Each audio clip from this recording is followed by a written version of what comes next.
I to, co za mną widzisz, ten budynek, to jest właśnie ta polska szkoła. Tutaj masz nad drzwiami napis Nasza klasa Tonga. Jest nasza klasa Tonga.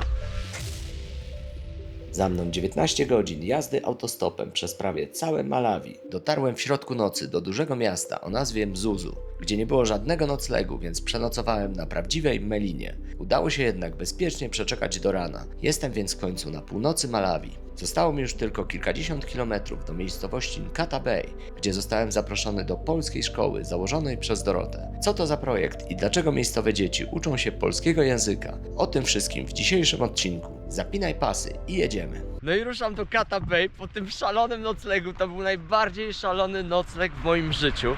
Nawet nie zdążyłem umyć twarzy, nie wiem, zębów, niczego, bo nie miałem już wody. No okazuje się, że wpadłem w środku nocy tam do tego miasta z tym kierowcą. I ta lokalizacja pewniak noclegu okazała się lipna, bo wszystko było zajęte. Chyba z 2 godziny szukaliśmy, więc około 1 w nocy okazało się, że spotkaliśmy jakiegoś naprutego kolesia, Robina, zresztą bardzo fajnego, później się okazał. No i on mówi, słuchaj, chodź do mnie na chatę, tam przenocujesz. A ten kierowca mówi, zwariowałeś? A ja tak popatrzyłem w oczy temu Robinowi, mówię, dobra, idziemy, nie ma problemu. No i kimnąłem, przespałem się tam na takiej kozetce, zwinięty w pozycji embrionalnej. No i powiem ci, że to było super, ponieważ wszystko się fajnie udało. Jest gitara, zostało mi 50 km. Ty zobacz, żołnierze, patrz jaki mają trening. A tak wygląda moje śniadanko na stacji benzynowej. Ciastka, które akurat lubię, i ten imbirowy napój, który uwielbiam. No i co? Zjem śniadanko, posilę się i cisnę dalej. No już nie mogę doczekać, aż zobaczę jezioro. Podobno perła Malawi. Ty, no i zobacz, poranek i zatrzymuje się tir. No i już mam 2 ziomali i jadę sobie z nimi. Podrzucają mnie na samo miejsce, więc zaraz będę tam w tej miejscowości. Ogarniam się, ogolę, wykąpię i idę coś dobrego zjeść, bo ciastka to nie jest dobry pomysł. Super początek dnia. W ogóle ta noc była szalona, to była przygoda. Naprawdę hardkorowa, ostra, poza strefą komfortu. Tak powinno być. What is it? What's the local name? Mtopa. Mtopa? Mtopa, yeah. Mtopa. Pojęcia nie mam, co to jest. Jak wiesz, co to jest, napisz w komentarzu. Pierwszy raz w życiu widzę coś takiego. Patrz, Mtopa. Yeah, Mtopa. This is what we call this. Message mo aziwi situ. Chaplais. Chaplais. Kenyan. We do like this. Ah, Taste it. okay, thank you. Yeah, thank you. It's And I nice. eat everything from inside, yes? Yeah, yeah, everything inside. Taste as it. No to wcinamy. Pierwszy raz Nice, to jem, very ale nice. ciekawy zapach. Very nice. Very good. Very good. But I eat seeds? No seed. No seeds, No okej. seeds. Czyli pestki wypluwasz, a pestka wygląda tak, ale smak jest zabójczy. Bardzo dobry owoc. Delicious. Delicious, very delicious. Ależ to jest, słuchaj, zarąbiste. Muszę poczytać, co to jest. Niesamowity You owoc. eat the inside only. The Yes. cream only. Aha. I zobacz, jakie to jest miękkie, bardzo słodkie, ale delikatnie kwaskowate. Rewelacja. Tylko oczywiście nie zjadaj pestek. No to wcinamy. Bardzo smaczny owoc. Chyba najlepszy, jaki jadłem tutaj w Afryce. Na pewno najlepszy, jaki jadłem w Malawi. Tu ziomale, co mnie wiozą, zobacz, robią dostawę do sklepów. No i tutaj tak ładnie rzucają, zgodnie z fakturą sprawdzają, żeby się wszystko zgadzało. No i dzięki temu lokalesi będą mogli handlować takimi oto słodkościami. No i zobacz, co oni tutaj, ci ludzie, jedzą. Same chipsy, same jakieś śmieci, batony, słodkie rzeczy i słodkie napoje. No niestety Afryka została tym zalana. W związku z powyższym ludzie zaczynają chorować na cukrzycę bardzo poważnie i sypią im się zęby. A zawsze słynęli z tego, że zęby mieli super. Rozmawiałem z siostrami, ponieważ siostry franciszkanki pracują charytatywnie oczywiście w szpitalu i zajmują się tymi chorymi. I pytam, jakie są najgorsze choroby? A one mówią, malaria numer 1 tutaj wiadomo, ale numer 2 już cukrzyca. Zobacz, co tutaj się porobiło. Cukrzyca numer 2 w Afryce. To jest kosmos. Czegoś takiego naprawdę kiedyś tutaj nie było. Ale oni się rzucili na cukier, no bo są notorycznie głodni, potrzebują strzału dopaminowego, potrzebują kalorii, no i ładują w siebie cukier w takiej czy innej formie, co jest oczywiście bardzo niezdrowe.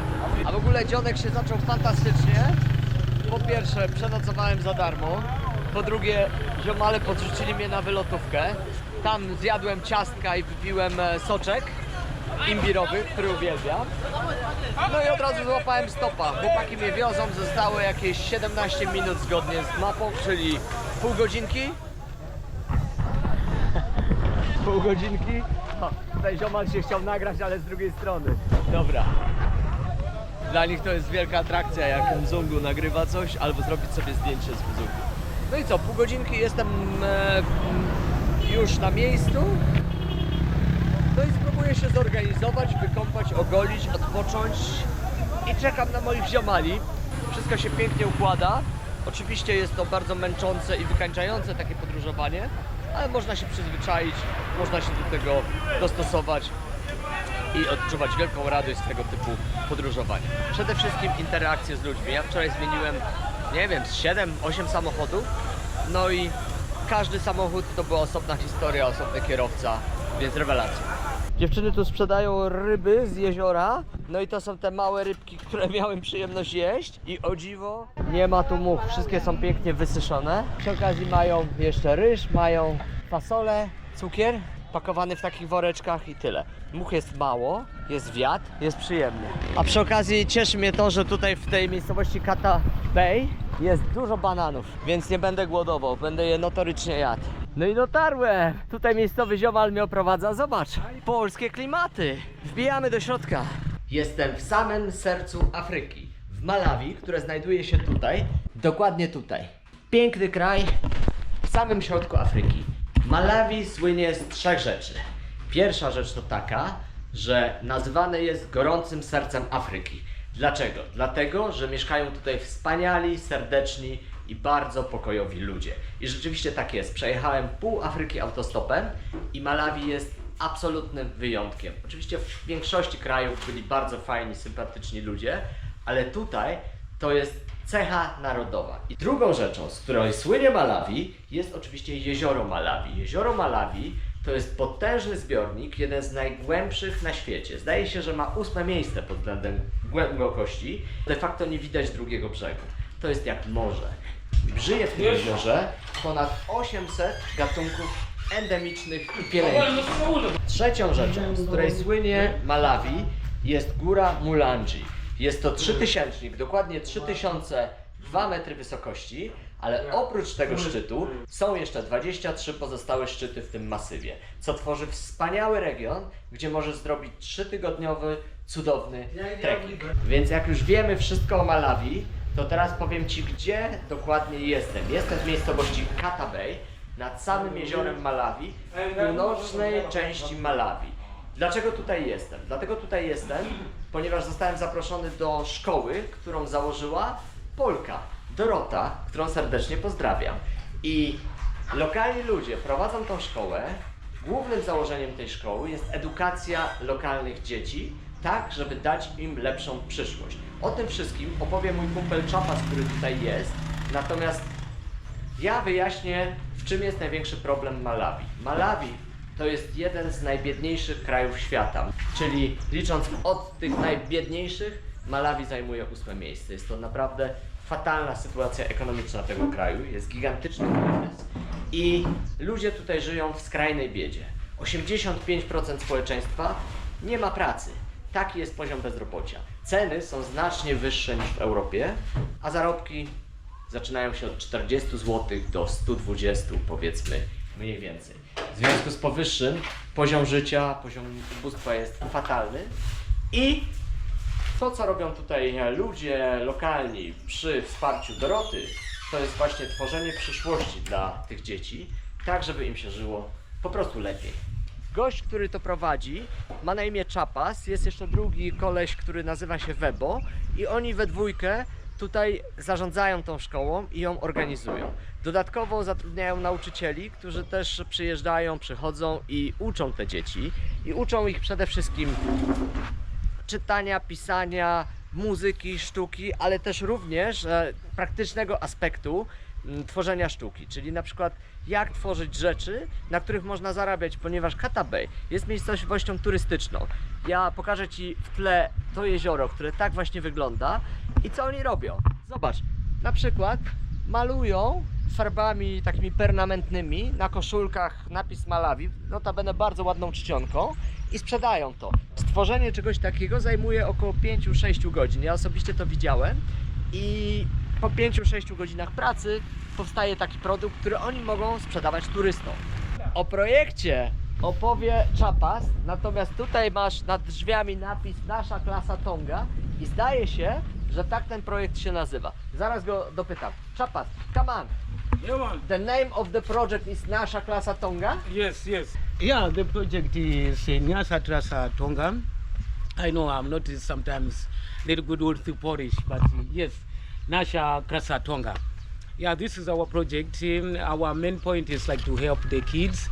We do praying with the kids. There is so many people that we are doing here as a Tonga heritage. So yeah, we keep in touch. We are coming back and we are going to explain you more and more about the Tonga heritage, about what we are doing. And it's not we alone. We're doing this project. We're doing this project with our friends from Poland.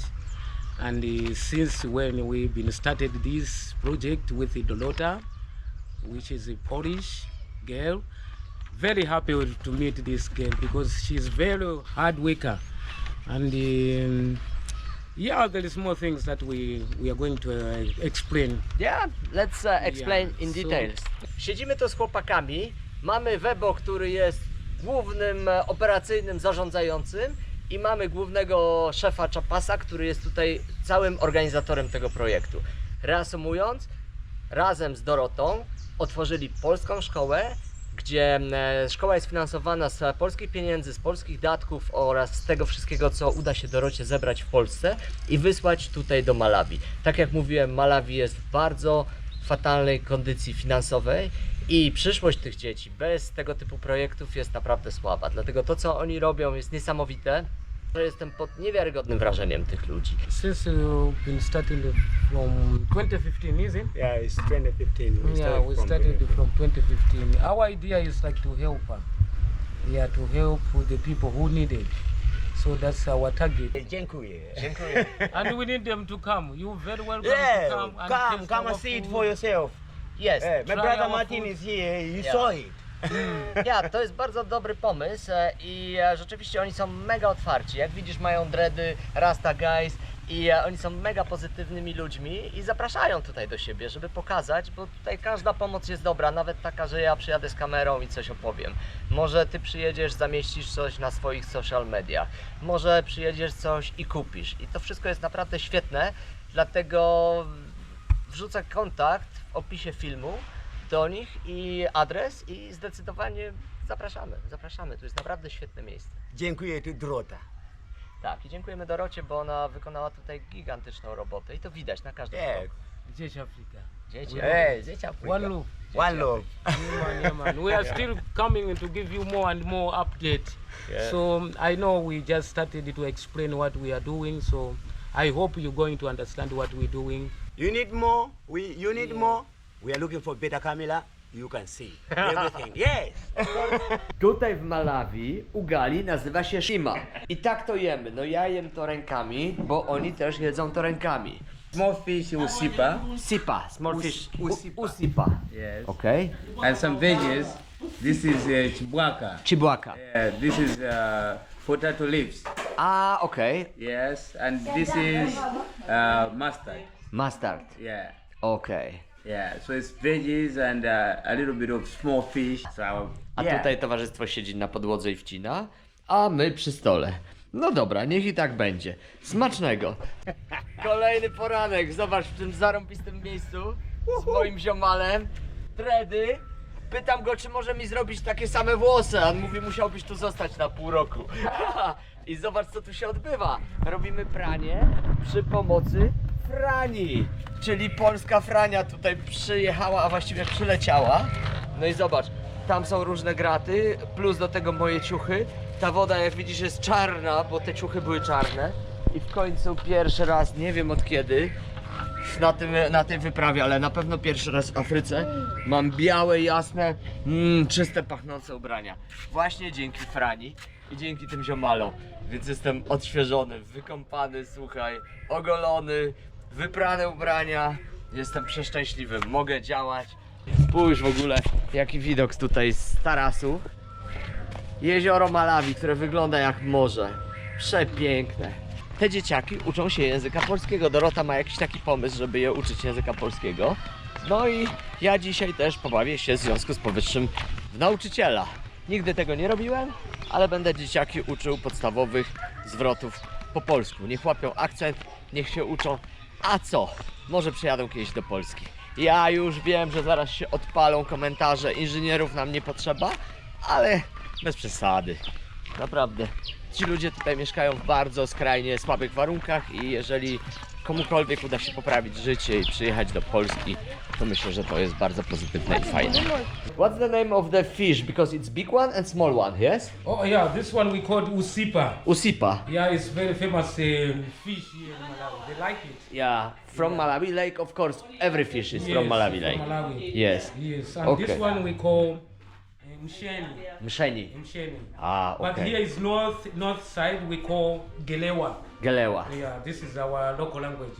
Okay, and this one is made from cassava. Cassava. Cassava. Cassava sima, and we like it. Sima. And this sima, Yes. it has very generous. It needs nice relish. Nice. Beans, fish, sometimes chicken. Oh, it's awesome. You like it? Yes, I like Yeah, it. man. I love cassava. I'm big fan of cassava. Yeah? Yes. You're yes. welcome, brother. You're welcome, brother. You're welcome. Thank you very much, brother. Let's we prepare that we enjoy this food, man. Yeah. How you see it? Hey guys, are you okay? I to wszystko się je rękami, ale ja sobie tutaj dokonałem zakupu tego oto widelczyka. Kosztował równo złotówkę. No i jednak używam widelca, bo mam jakieś opory w jedzeniu rękoma. Chociaż co z tego, że ja jem widelcem, jak oni to miętolą swoimi rękoma wcześniej. Dorota tutaj działa lokalnie w Malawi i zgłosiła się również do fundacji polskiej, która wspiera jej projekty. I tutaj przyjechali przedstawiciele z tej fundacji. Dzisiaj mamy taki dzień, że oni akurat rozdają mleko matkom, które mają jakieś tam, wiadomo, problemy z dokarmianiem tych dzieci. Kupują to mleko. To mleko jest tutaj niewiarygodnie drogie. Wspierają ich jak mogą. Z jednej strony edukacja, zajmowanie się tymi dziećmi. Z drugiej strony różne inne programy, na przykład finansowanie zakupu jedzenia dla matek, które karmią dzieci piersią. No wiadomo, wszyscy tutaj głodują i nie jest tutaj za ciekawie. Miesiąc czasu pracy nauczyciela w Malawi. I na ile starczy taka puszka dla matki? No to powinno być miesiąc życia dla dziecka. Let's make some breakfast. I want to make a quick one right now. Okay. I think, Show me how quick you are. I think in 20 minutes I'll be done with one. Like this one? You gave Like this one. This one, I can make this one in 20 minutes. 30 minutes. 30 minutes. Okay. Let's You do want to make one of that one in 30 minutes? Which one? This one or which This one. This one? this one. Right. Tą bransoletkę on mi podarował jako prezent, ponieważ zrobił ją oczywiście sam. I want to No i będę ją nosił, nikomu jej nie oddam. I want to show them what to do.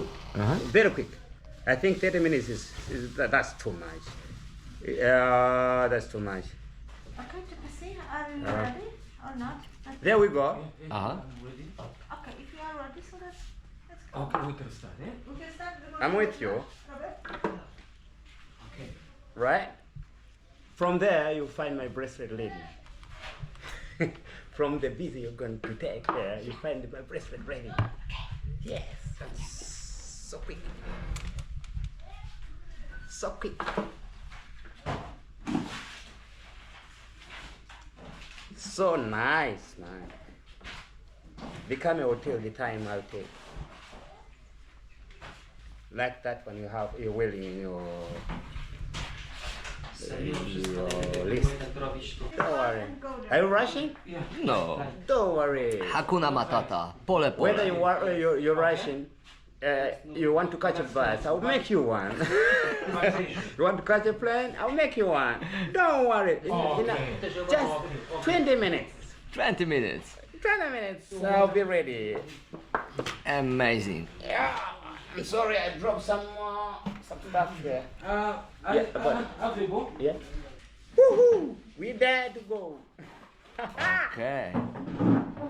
So quick. Put it here, so here on the middle should be more space.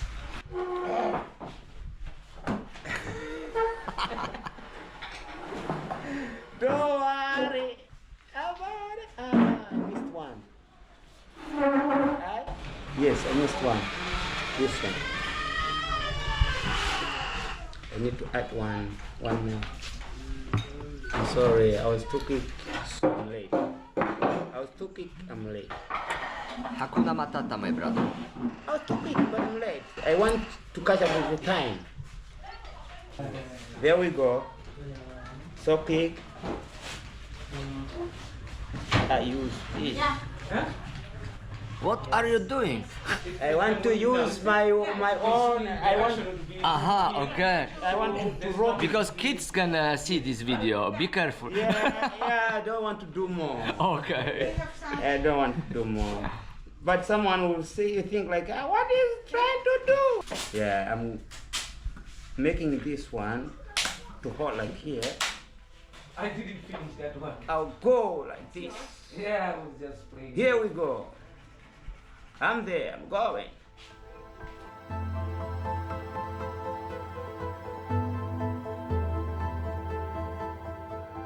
No i zobacz jak mu idzie. Całkiem wygląda to podobnie do tego, co ja mam już na ręce. 20 minut będzie gotowy.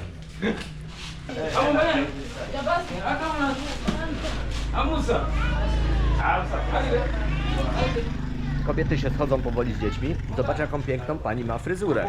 Chyba poproszę ją, żeby mi zrobiła.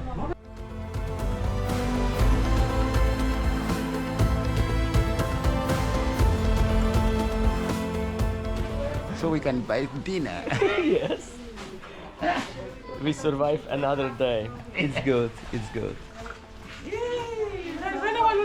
I'm going to the final stage now to finish this one. Okay. And then I'll come back to the fire, just cut the other pieces and then finish it. Okay. Right? So this is the middle part, Yes. be here, right here, Okay. up here, here. Uh-huh. Yeah. So I'm going. Right? Great. Probably you'll come back when I finish. Don't worry, the photos they were going to send us the photos. So the photos when I receive, I'm going to give you the photos. So you have to make the frame and put on the wall. Yes. Time you look at it. Wow. Super. Ty zobacz, jacy to są showmeni, co oni tutaj odstawiają. Strasznie ich lubię, są niesamowici.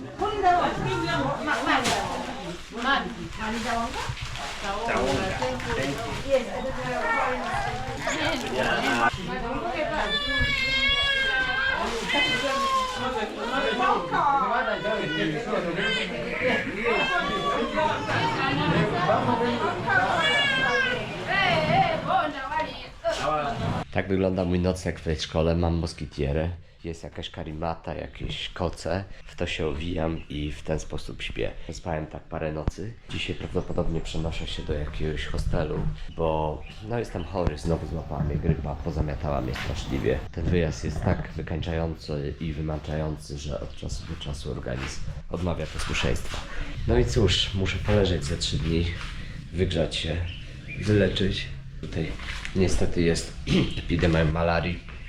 Tych komarów jest całe mnóstwo. Moskitiera moskitierą, ale w ciągu dnia gryzą. Mam pogryzione ręce, nogi. Nie wiem jak one to robią. W moskitwierze komarów nie mam, więc jakoś mnie dopadają, czy to w toalecie, czy gdzieś na dworze, nie wiem. No a tak spędziłem czas tutaj, w tej szkole polskiej. Jak widzisz, żyją bardzo skromnie. Mieszkają tutaj pokotem, śpią na tych materacach. No a ja razem z nimi na tej podłodze. No i jedna dziewczynka zachorowała 2 dni temu. Lekarz przepisał całą reklamówkę leków. Uważam bezsensownych, antybiotyki na grypę. No tutaj jest taka zasada, że jak człowieka łapie grypa, od razu robi test na malarię. Ja malarii nie mam. Test zrobiłem wczoraj. Tak wygląda ten test, zobacz. Jedna kreska, czyli malarii nie ma. No i wychodzi na to, że to jest zwykła grypa, więc poleżę, wygrzeję się, wypocę, będę dużo pił, dużo odpoczywał. No i mam nadzieję, że za 2-3 dni stanę na nogi. Ciężko się choruje w takich tropikach, bo jest gorąco, duszno, a ty leżysz, pocisz się. Słaba historia. A w ogóle opowiem Ci, jak wyglądał wczoraj ten test, robienie tego testu, bo to były jaja.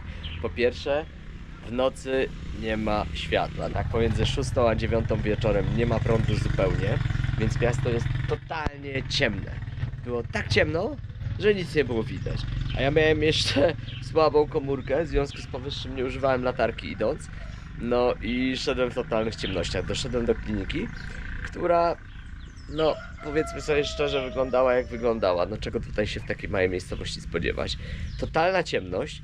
Siedział pan doktor, który dosyć słabo mówił po angielsku. To też było ciekawe, bo tu wszyscy mówią po angielsku, no ale okej. No i test wyglądał w ten sposób, że ja trzymałem mu moją komórkę z latarką, a on mi tutaj robił ten test. Jeżeli chodzi o higienę, no to dużo do życzenia, więc odradzam wszelkiego typu zabiegi w takich małych szpitalikach, klinikach, bo to jest jednak słaba historia. Pamiętaj, że tutaj ponad 10% społeczeństwa ma HIV, na to też trzeba uważać. No ale nic, test został wykonany, jak widzisz jedna kreska, malarii nie ma, bardzo się cieszę. Gardło zawalone, katar cieknie mi z nosa, kaszel lekki, ale jeszcze nie taki uporczywy. No i co, uszy mnie bolą, głowa mnie boli, czuję się taki totalnie zamotany. Drugi dzień grypy, no i poleżę tutaj, odpocznę sobie, wygrzeję się i mam nadzieję, że w ciągu kilku dni stanę na nogi i będę mógł ruszać dalej i kontynuować tą podróż. A tu w ogóle w szkole dzieci mnie karmią, zobacz, zrobiły mi banany gotowane, jeszcze ciepłe, mleko jest wprawdzie zamrożone, ale zaraz będę je rozmrażał i dodawał do kawy. Tu jest moja woda z imbirem, potarłem imbir na tarce, wrzuciłem do wody, cały czas to piję, bo z nosa mi leci. Tutaj w ogóle te dzieci w Afryce, one są bardzo zaradne, już od najmłodszych lat, takie szkraby co ledwo chodzą, już zamiatają, sprzątają, gotują i noszą potężne ciężary na głowach. Uczą się od dziecka balansu i noszenia na głowach dużych ciężarów. Ja wczoraj próbowałem podnieść tą taką torbę z węglem, nie dałem rady. Nie wiem ile ona mogła ważyć, około 40-50 kg na pewno. Dzisiaj widziałem dwie panie, które niosły takie torby, każda po jednej. Wyobrażasz to sobie, jaki to jest nacisk na kręgosłup. Zobacz, choruję tutaj na grypę, ale nie tylko ja choruję, te dzieciaki też chorują i tak leżą na podłodze. I ja też tak leżałem. Jest środek dnia i one po prostu chorują bardzo mocno. Mają gorączkę, ale nie mają malarii, bo wczoraj były badane. Ja też nie mam malarii, wyglądam jak wyglądam. Idę do apteki, kupię jakieś coś na ten katar, bo leje mi się z nosa, niemiłosiernie. Cisnę do miasta, jestem chory, ale cisnę do miasta, do apteki po to, żeby się samemu wyleczyć. Byłem wczoraj w klinice, pan doktor zrobił mi test na malarię, jest gitara, po czym okazało się oczywiście, że to jest zwykły wirus grypy. No i to pan doktor zaproponował penicylinę na wirusa grypy. Bardzo mądrze, tłumaczę panu doktorowi, że antybiotyki nie działają na wirusy, działają na bakterie, nie na wirusy. I pan zrobił taką minę, a? I okej. No ale żeby było śmieszniej, w tej szkole tam jest 2 dzieci, które tak samo zachorowały jak ja. No i leżą, wszyscy chorują. No i byli w tej samej klinice u tego samego pana doktora. No i oczywiście wypruł ich z kasy, bo sprzedał chyba 6 czy 7 różnych leków dla każdego z tych dzieci. Całą reklamówkę. Kosztowało to jakiś majątek tych ludzi. No i cóż, ja sobie poczytałem o tych lekach przy pomocy czata GPT. No i szczerze mówiąc stwierdziłem, że żadnego z tych leków nie wezmę, bo one nie są na grypę. No, taka tu jest właśnie służba zdrowia, taka tu jest medycyna. A to w ogóle w Malawi teraz, poza tym, że jest epidemia malarii, to jest jeszcze epidemia grypy. Mnóstwo ludzi choruje. Tutaj w tej szkole, w której ja mieszkam, kilkoro dzieci choruje. Plus ten gość, który na dole tam mieszka w tym domu, powiedział mi, że też jest chory. Od razu, jeżeli masz jakiekolwiek pierwsze symptomy grypy, przeziębienia, łamie cię w kościach, boli głowa, osłabienie, gorączka, walisz, robisz test. Kosztuje 2000 kłocza, czyli jakieś 5 zł, niecałe, 4,5.